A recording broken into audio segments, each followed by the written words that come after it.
ready to transform your Telegram into a powerful pocket option trading machine.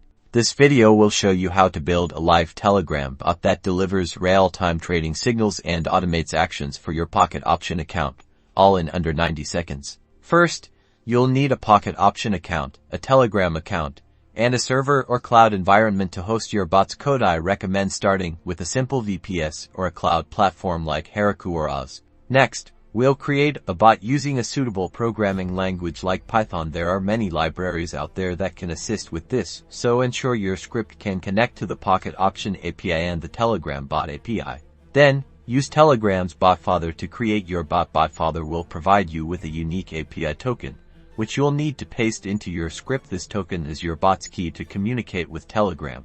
Now, code the logic for fetching real-time market data from Pocket Option, generating trading signals based on your strategy, and sending those signals to your Telegram bot. You can also add functions to execute trades directly from Telegram, but remember to implement proper risk management controls. Deploy your script to your chosen server or cloud environment. Ensure your environment has the necessary dependencies installed. This may involve using package managers to install the trading and Telegram API libraries. Finally, test your bot thoroughly. Start with small amounts and monitor its performance. Refine your trading strategy and bot code based on the results you should be receiving real-time trading signals from your bot. Remember, automated trading involves risks. Always trade responsibly and never risk more than you can afford to lose. Now you're equipped to automate your pocket option trading with a Telegram bot. Good luck and happy trading.